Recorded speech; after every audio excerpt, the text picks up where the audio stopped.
নমস্কার বন্ধুরা, আজকে নিয়ে এসেছি চিতল মাছের মুইঠা। চিতল মাছ তো অনেকভাবে খাওয়া যায়।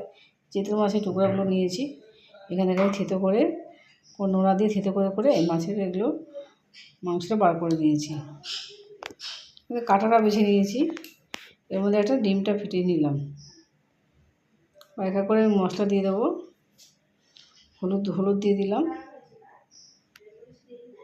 লঙ্কা দিয়ে দেবো, গুঁড়ো লঙ্কাও দিয়ে দিচ্ছি। যেমন একা করে সব রকম মশলা দিয়ে দেবো আমি।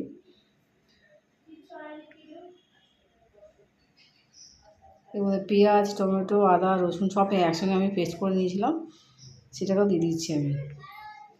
সমস্ত উপর আমি একসঙ্গে পেস্ট করেছিলাম। পরিমাণ মতো নুনটা দিয়ে দিচ্ছি। এবার সব ভালো মতো করে চটকে নেব। অনেকের মধ্যে আলু সিদ্ধ দিয়ে থাকেন, আমি এর মধ্যে আলু সিদ্ধটা দিলাম না, পুরো মাছেই রান্নাটা করব। মুইঠা অনেকভাবে রান্না করা যায়। এই চিতল মাছের মুইঠাটা গরম জলের মধ্যে দিয়ে করতে পারেন। আমি সরাসরি তেলে ভেজে নেব। অনেকে গরম জলে দিয়ে দিলে ফুলে ফুলে উঠে আসে, কিন্তু আমি আজকে আর তেলে দেবো না, আর সরাসরি আমি তেলে ভাজবো। গরম জলে ভাপিয়ে নেওয়ার অনেক সময় আমি এই বড়াগুলো করে দেবো। বড়াগুলো খুবই হালকা হবে এবং এই বড়াগুলো খেতে সুস্বাদু হয়। এই চিতল মাছের মুইঠা করতে গেলে, এইভাবে রান্না করতে গেলে খেতে খুবই মজাদার আসে।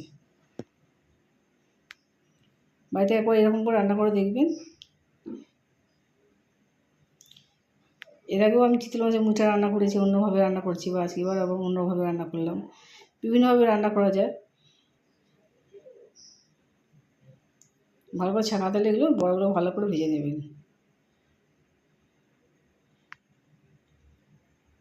এরপর আমি সমস্ত যে করেছিলাম মাছের পদটা করেছিলাম মাখাটা ভালো করে আমি ভেজে দিচ্ছি।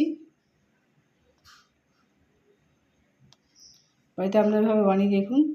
লাইক এবং সাবস্ক্রাইব করতে ভুলবেন না। কমেন্টে আমাকে জানাতে পারেন কারা চিতল মাছ খান, এইভাবে চিতল মাছের মুইঠা বানান।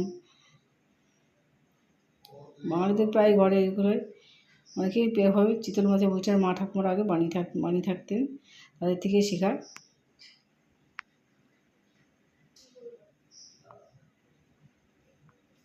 অনেকে ভাপা করে নেন। ভাপাটা দিলে গরম জল বসিয়ে দেবেন, গরম জলের উপরে যদি ফুটো ফুটো ছাকা কালারের থালা থাকে ওগুলো দিয়ে ভাপিয়ে নিতে পারেন, বা সরাসরি জলের মধ্যে দিয়েও গরম জলে দিয়েও এভাবে বড়া করতে পারবেন।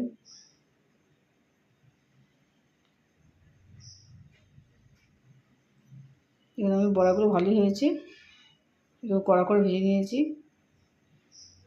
যেহেতু ডিম দেওয়া আছে সেহেতু হালকা হয়ে যাবে, বড়াগুলো খুবই হালকা। এর মধ্যে পুরোপুরি মাছই আছে, পুরো মাছের পুরো যে কাইটা বার করেছিলাম পুরো কাইটাই আছে, কিন্তু কাটা নেই, একটাও কাটা নেই। কাটাগুলো যখন বার করার সময় বেরিয়ে যায়, যখন মাছের কাইটা বার করি তখন পুরো কাটাটা বেরিয়ে যায়।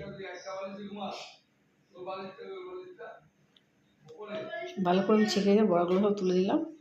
এবার আমি গরম মশলা জিরা ফোড়ন দিচ্ছি, আর যে পেঁয়াজ বা আদা রসুন বাটাটা ছিল অল্পকে সেটাও দিয়ে দিলাম। ভাজতে বলে যে হলুদ গুঁড়ো দিয়ে দেবো, লঙ্কা গুঁড়োটা দিয়ে দেবো, যেমন পরিমাণ ঝাল খান সেই পরিমাণ লঙ্কা গুঁড়োটা দিয়ে দিচ্ছি। দিয়ে এবার ভালো করে মশলাটা কষাবো। যারা হালকাভাবে খাবেন অল্প মশলা দেবেন, বা যারা বেশি রিচ খেতে চান বেশি মশলা দিয়ে দেবেন।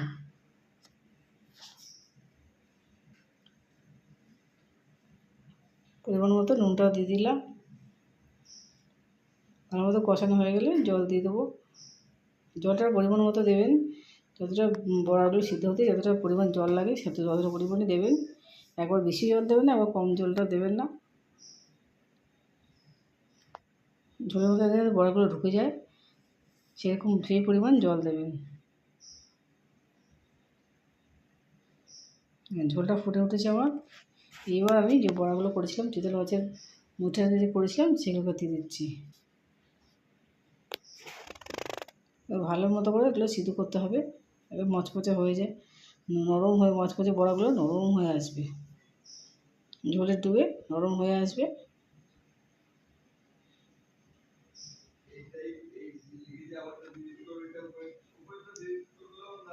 এর মধ্যে সামান্য কিছুক্ষণ ঢাকা দিয়ে রাখতে পারেন বা না ঢাকা রাখলেও হবে, নরম হয়ে যাবে। করতে করতে দেখুন যখন ঘন হয়ে আসবে তখন তোমার রেডি হয়ে গেছে চিতল মাছের মুইঠা।